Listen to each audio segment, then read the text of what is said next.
Bapak Ibu, saudara-saudaraku sekalian yang kekasih,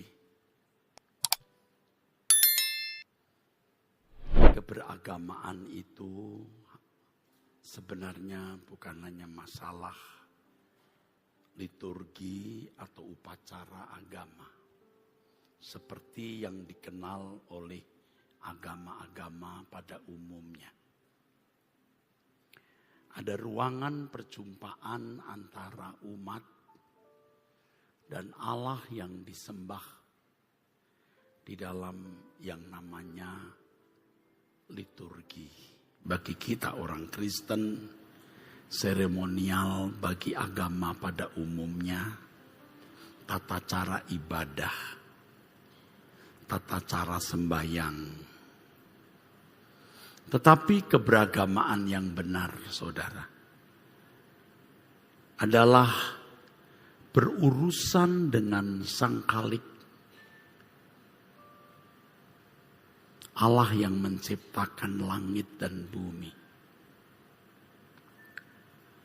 Dan itu sangat dahsyat. Itu sangat dahsyat. Luar biasa.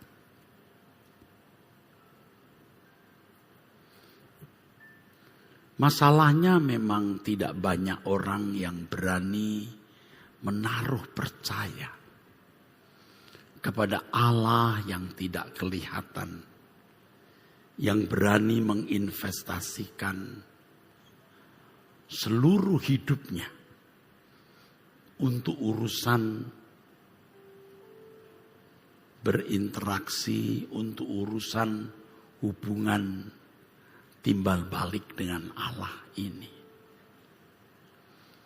Tidak banyak, saudara. Lagi pula kalau kita melihat manusia di sekitar kita, hampir-hampir tidak ada orang yang benar-benar menaruh percaya kepada Allah yang tidak kelihatan ini. Dan kenyataannya memang Allah tidak menyatakan diri kepada banyak orang. Kenyataannya sangat sedikit. Atau jujurnya hampir-hampir tidak ada. Hampir-hampir tidak ada orang yang sungguh-sungguh mengalami penyataan Allah di dalam hidupnya. Yang saya pahami dari perjalanan hidup dan belajar kebenaran firman Tuhan, saudara. Orang yang mengalami penyataan Allah, yang bisa berjalan dengan Tuhan, adalah orang-orang yang sungguh-sungguh menjadikan Tuhan itu segalanya dalam hidup ini.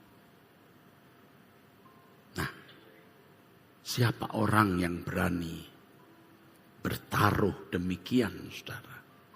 Menjadikan Tuhan segalanya dalam hidup ini. Menjadikan Tuhan segalanya dalam hidup. Artinya Tuhan menjadi tujuan satu-satunya, kebahagiaan satu-satunya, harta kekayaan satu-satunya, objek pengabdian, penyembahan satu-satunya. Tetapi saya harus beri catatan, saudara. Tuhan itu bukan egois. Tuhan bukan merampas hidup kita lalu kita tidak memiliki kebahagiaan atau kesenangan. Kita manusia, kita bukan hewan atau makhluk ciptaan yang lain. Kita manusia yang membutuhkan bersosialisasi dengan manusia lain.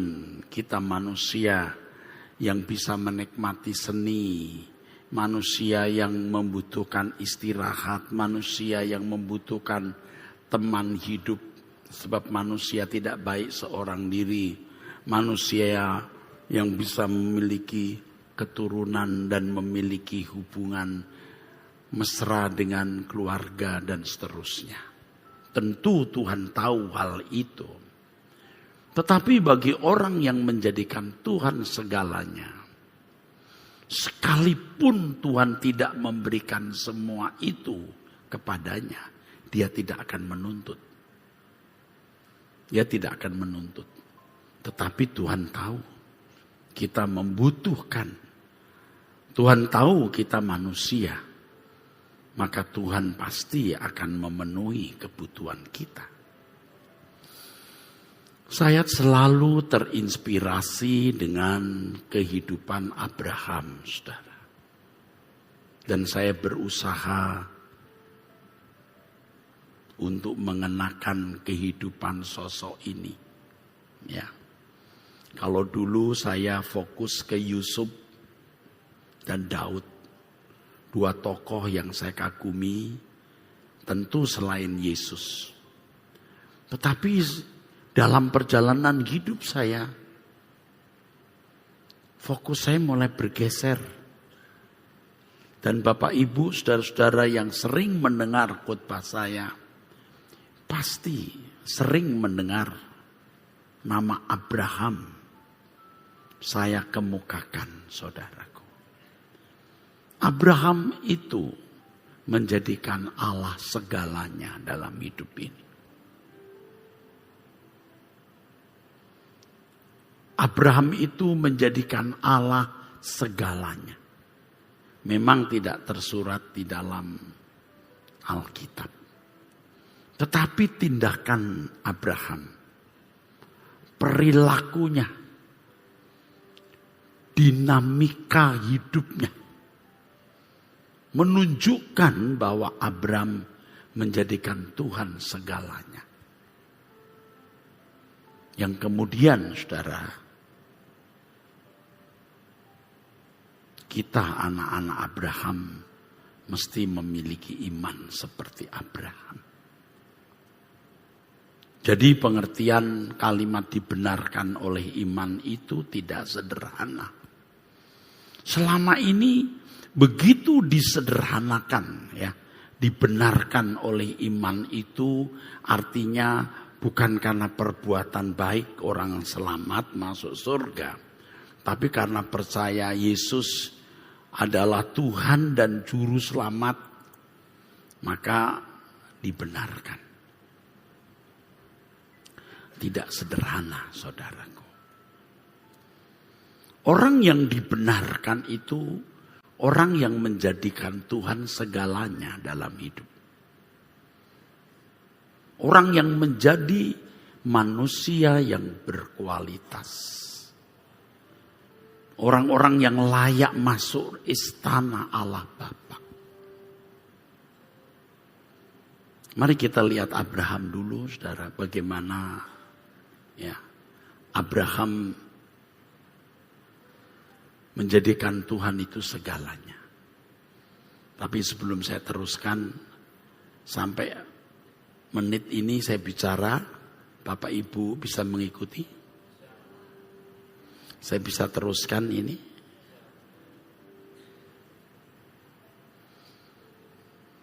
Ini tidak mudah, saudara, tapi ini rahasia kehidupan. Roma 3 ayat 28 mencatat, karena kami yakin bahwa manusia dibenarkan karena iman dan bukan karena melakukan hukum Taurat.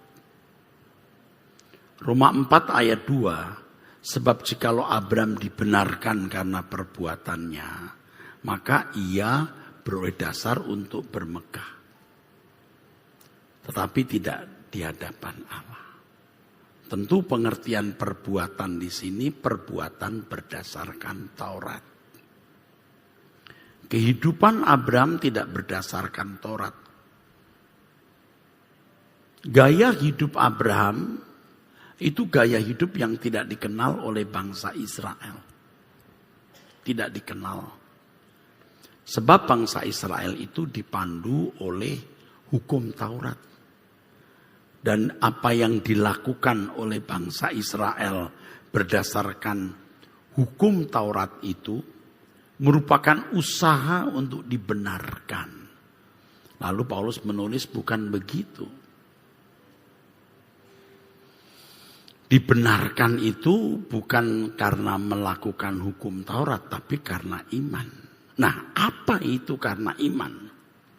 Bisa diartikan sederhana, tapi itu dangkal, itu naif.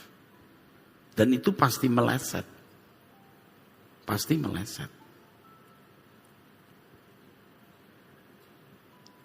Saudara ingat bagaimana Sakius menjual, maksud saya, memberi separuh hartanya kepada orang miskin, dan sekiranya ada orang pernah dia peras, dia kembalikan 4 kali lipat. Otomatis dia bisa menjadi miskin, saudara. Tetapi Yesus berkata keselamatan terjadi atas rumah ini karena dia juga adalah anak Abraham. Tindakan Sakius itu tindakan yang menunjukkan bahwa Tuhan segalanya di dalam hidup. Saya tidak memiliki waktu untuk detail menjelaskan ayat per ayat. Tetapi secara ekstraksi, ya, intinya, ya, semacam summary atau kesimpulan harus saudara tangkap. Ya. Nanti di kitab Yakobus kita menemukan lagi kalimat Abraham dibenarkan bukan karena imannya, tapi karena perbuatan. Wah, itu bisa mengacaukan pikiran kita kalau kita tidak melihat konteksnya. Abraham dibenarkan bukan karena sekedar meyakini sesuatu, tapi melakukan sesuatu berdasarkan yang dia yakini. Sekali lagi, per ayat saya tidak bisa menjelaskan, tapi ekstraknya saudara bisa tangkap. Oke, saya mulai lagi, nanti saya akan kembali ke penjelasan yang masih samar atau belum jelas. Abraham itu menjadikan Allah segalanya, saudara. Hidupnya dirampas, direnggut oleh ketaatan dan kepatuhannya kepada Allah. Pada masa itu tidak ada yang percaya Elohim Yahweh sebagai sesembahan. Di sekitar masyarakat Kanaan ada agama-agama yang dianut, diantaranya agama Zoroaster. Abraham bisa mempercayai Elohim Yahweh tanpa agama, karena belum ada agama Yahudi, saudara. Yang ada sosok Allah atau sosok sembahan yang namanya Yahweh itu. Abraham harus keluar dari Ur Kasdim ke negeri yang Allah akan tunjukkan. Lah, Abraham sudah punya negeri. Lembah Sumeria, khususnya kota Ur di mana Abraham berdomisili itu adalah bukan saja lembah yang subur, tapi daerah metropolis pada zamannya, daerah yang sangat maju budayanya. Di luar itu tidak ada daerah yang maju kecuali di Mesir kemudian. Mesir juga sudah maju, saudara. Nah, Abraham harus keluar dari sanak familinya. Ya, Kejadian 12. Keluar kamu dari negerimu, dari sanak familimu. Bukan hanya dari negeri, tapi sanak familimu. Kamu jangan balik lagi. Dan Abraham pergi. Ketika ada masa paceklik kekeringan, Abraham tidak pulang ke Ur. Dia lebih memilih ke Mesir, di mana dia harus mempertaruhkan nyawanya dan nyawa istrinya. Nyaris dia kehilangan Sarah, saudara. Tapi dia lebih taat kepada Allah daripada menyelamatkan keluarganya. Katakan amin. Saudara mengerti yang saya katakan? Kalau Anda tidak tahu atau belum tahu, saya beritahu. Begitu, tidak saya karang. Abraham akan memiliki anak menurut janji Allah sebanyak bintang di langit dan pasir di laut. Tetapi Abraham harus menunggunya selama 1/4 abad. Dan ia tidak meragukan Allah. Ya, dalam kisah Abraham, suatu hari Abraham disuruh menghitung bintang. Lalu Allah berkata, nanti anakmu sebanyak ini. Maka percayalah Abraham. Wow. Ketika Abraham sudah punya anak, lalu Allah memerintahkan dia untuk menyembelih anaknya sebagai kurban bakaran. Kurban bakaran itu biasanya menggunakan hewan, dipotong-potong, dibakar habis seluruhnya. Itu kurban bakaran. Tapi kitab suci berkata begini, Abraham percaya bahwa Allah berkuasa membangkitkan orang mati. Nah, kalau dipotong-potong ya nggak mati, nggak hidup lagi. Tapi itu percayanya Abraham luar biasa. Allah itu bagi Abraham segalanya. Segalanya. Dia lebih mengasihi Allah. Tidak mau menyakiti hati Allah. Dia lebih rela menyakiti dirinya sendiri dengan menyembelih anaknya.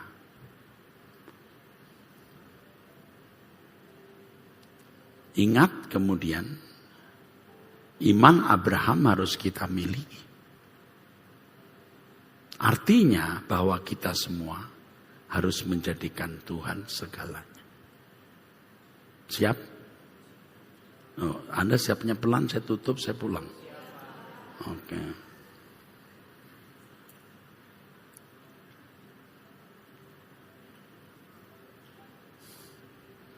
Saya juga belajar, saudara, melakukan ini. Untung ya di penghujung umur hidup saya mengerti kebenaran ini. Dan saya berjuang.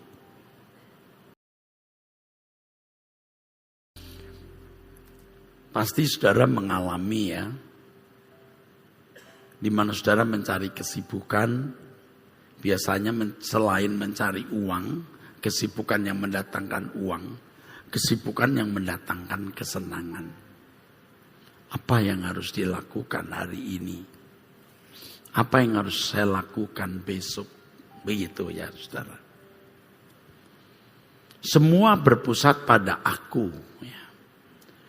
Tapi kalau kita menjadi anak-anak Abraham ini, yang kita pikirkan adalah apa yang kulakukan untuk menyenangkan hati Allah.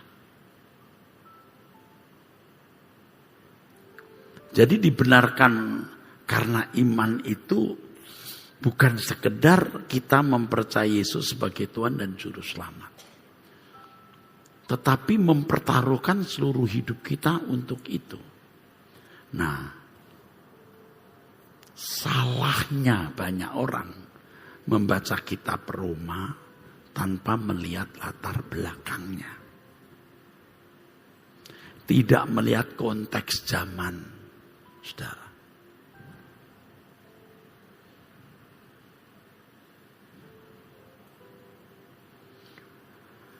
Ini jemaat Roma yang hidupnya seperti telur di ujung tanduk. Diburu-buru nyawanya oleh penguasa. Kota Roma dibakar. Sebenarnya maksud Kaisar Nero hendak memperluas istananya. Tetapi hal itu dipakai untuk alasan membunuhi orang Kristen. Karena menuduh orang Kristen sebagai pelakunya. Nero yang membakar sendiri.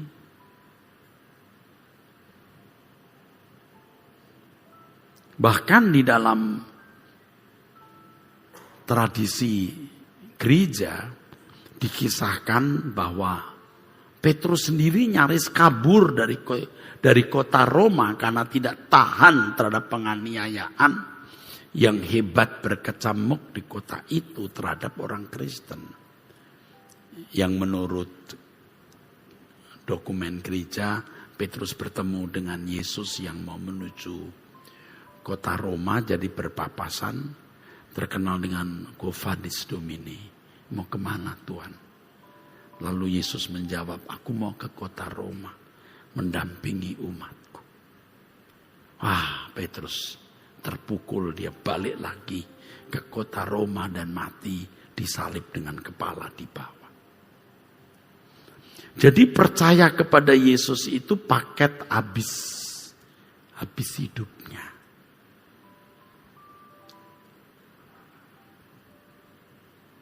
Percaya kepada Yesus itu paket habis.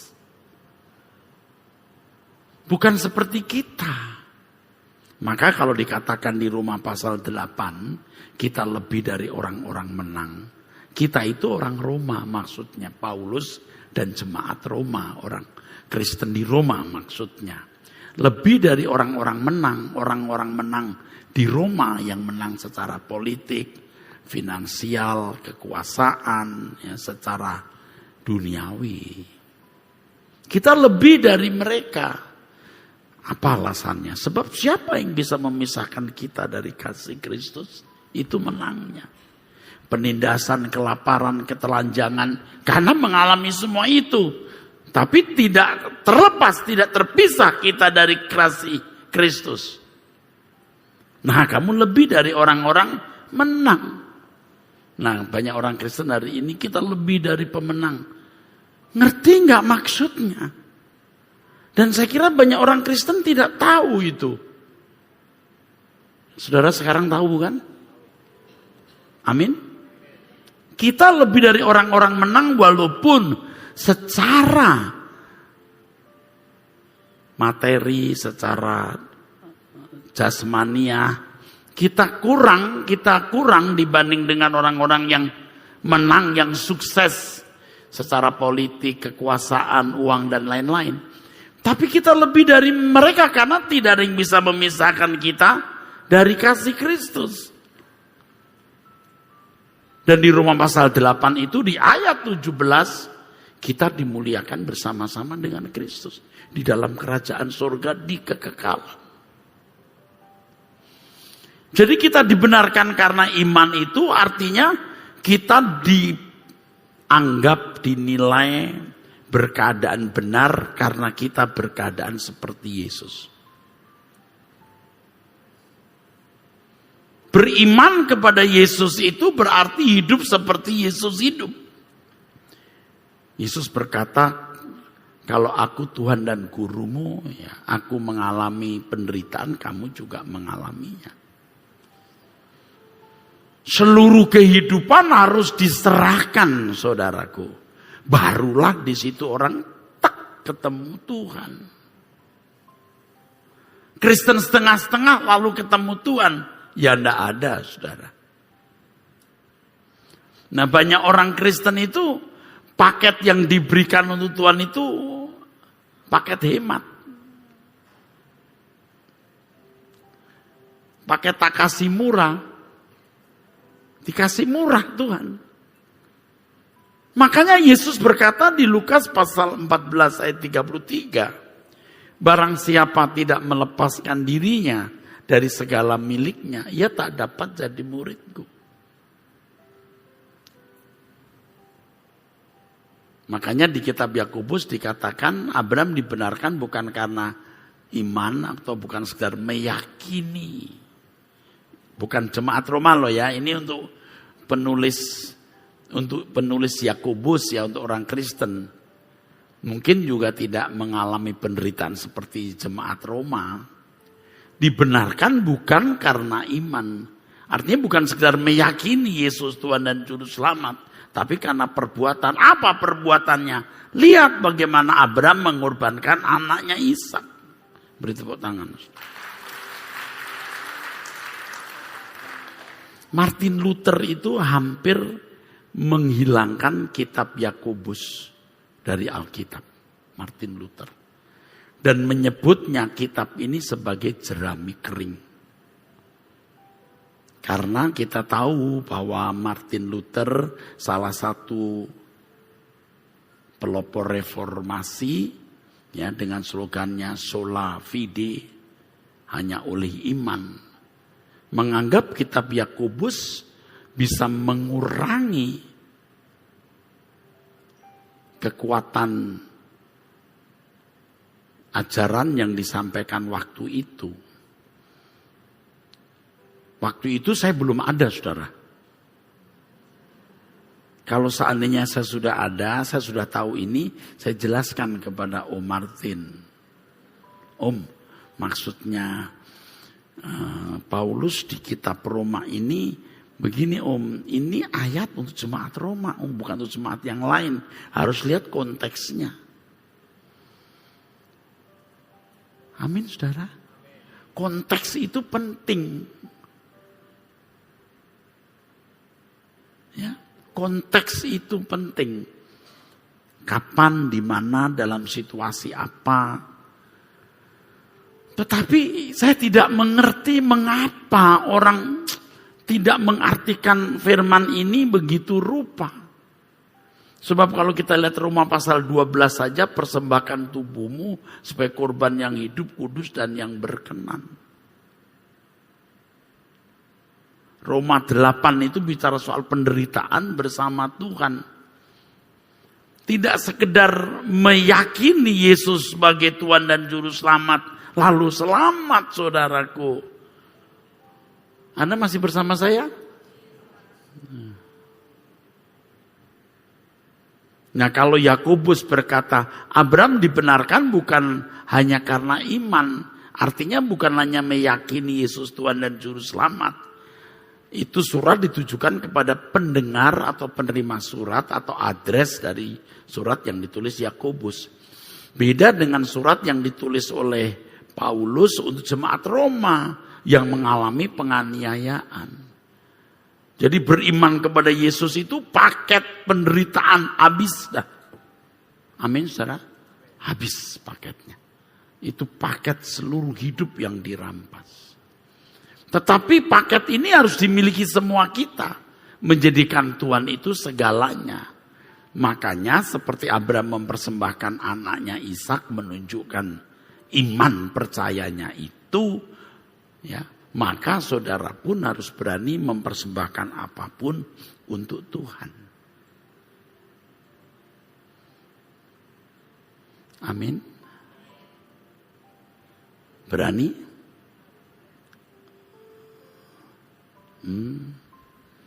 Nanti kalau sudah mati ketemu Tuhan baru berani Tuhan. Sudah mati baru berani. Waktu masih hidup harus berani. Saya bicara ini ya untuk diri saya sendiri juga loh. Saya tadi berdoa, Tuhan aku sendiri juga butuh firman-Mu. Ini juga mengencourage saya, saudaraku. Hidup ini luar biasa loh kalau kita berani mempertaruhkan diri kita untuk berinteraksi dengan Allah. Di tengah dunia kita yang gelap ini, yang rusak ini, bagaimana kita tidak rusak? Ya, harus berani memiliki positioning dengan segala harga yang harus kita bayar. Ibarat kita ikan harus jadi ikan yang hidup. Kalau kita ikan yang mati, kita akan ikut asin digarami oleh air laut. Tapi kalau kita hidup, ya walaupun sekitar kita airnya asin, kita tetap tawar, saudara. Katakan amin. Saudaraku sekalian yang kekasih. Jadi bagaimana bisa mengalami Tuhan itu? Itu saudaraku. Menjadikan dia segalanya. Aduh, saya tiap hari mengupdate. Saya tidak mau tutup mata masih belum dikategorikan Allah sebagai menjadikan dia segalanya. Tuhan pasti merasa kita menjadikan Tuhan segalanya atau tidak. Apa kau pikir hanya dia yang punya tembolok? Ini. Tembolok ini ya, apa sih ini nih? Jakun. Laki-laki punya jakun kan ya. Kalau perempuan nggak punya ya. Oke. Tapi kalau sekarang banyak perempuan punya jakun. Ada sekarang ini banyak perempuan punya jakun ya. LGBT, transgender ya. Maka Tuhan itu luar biasa ya kasih ciri-ciri yang nggak bisa ditipu gitu. Kalau buah dada bisa pakai silikon atau taruh apalah gitu biar kelihatan ada barangnya, walaupun itu hanya imitasi. Tapi ini tidak bisa ditaruh, tidak bisa. Bunuh diri karena pria itu segalanya. Gua mati, betul nggak? Saudara begitu nggak untuk Tuhan? Tuh kalau ditanya kira-kira sulit atau belum dilakukan, saudara lalu pura-pura tidak tahu berbahasa Indonesia.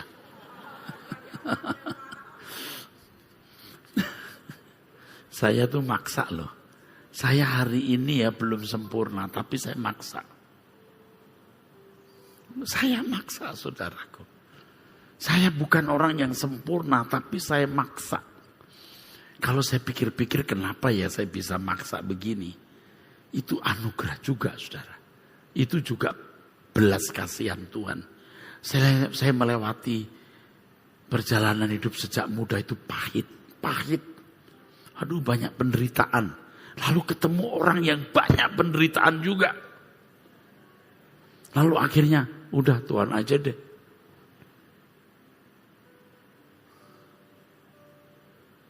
Lagi pula puji Tuhan saya sudah menikmati beberapa kenikmatan yang mungkin orang lain tidak nikmati, saya punya gitu. Ya begitu saja. Dah Tuhan aja. Next life. Jilid 2 saja. Ini hari jilid. Setelah mati jilid 2. Udah di jilid 2 saja. Saudara selama ini hidup di jilid berapa? Apa? Nggak berjilid. Kita mau hidup di jilid 2 saja saudaraku. Kita mengasihi Tuhan. Dia segalanya.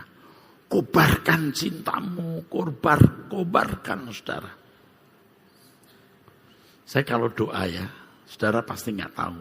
Sekarang saya kasih tahu. Saya harus terbang setinggi-tingginya. Jadi bukan hanya berakting nyembah. Tapi saya benar-benar membawa hati saya kepada Bapa di surga. Supaya orang bisa ikut gitu. Supaya suasana doa itu bagus gitu. Bang, supaya suasana turun. Tetapi sering gak nyampe. Lalu tau gak kenapa?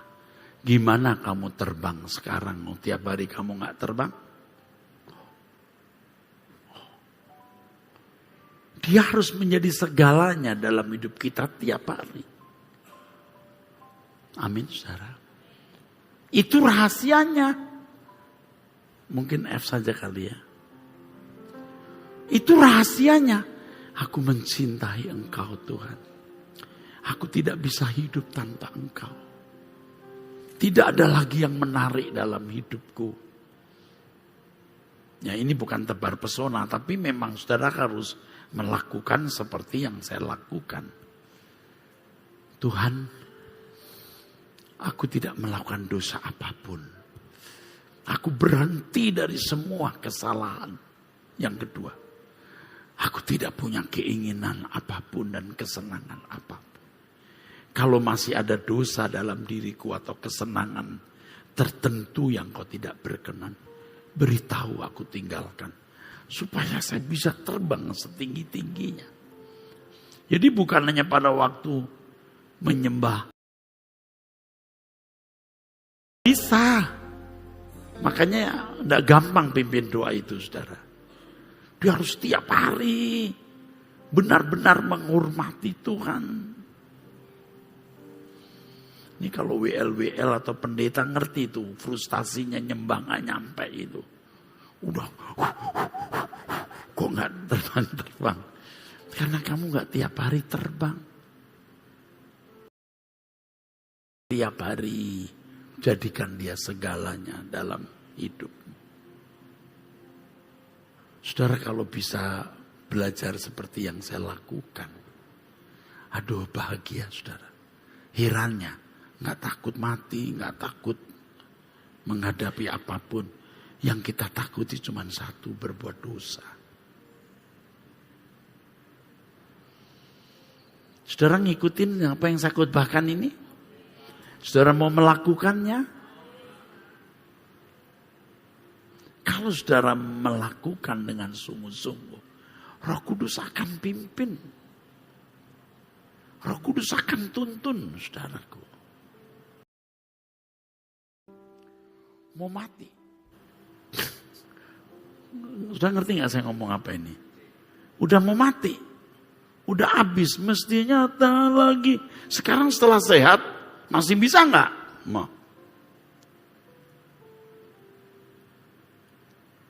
Harus tetap bisa, saudara. Engkau gairah hidupku. Setelah saya sehat, ada masa-masa di mana Tuhan tidak menjadi gairah hidup kita. Karena ada peluang menikmati berbagai kesenangan.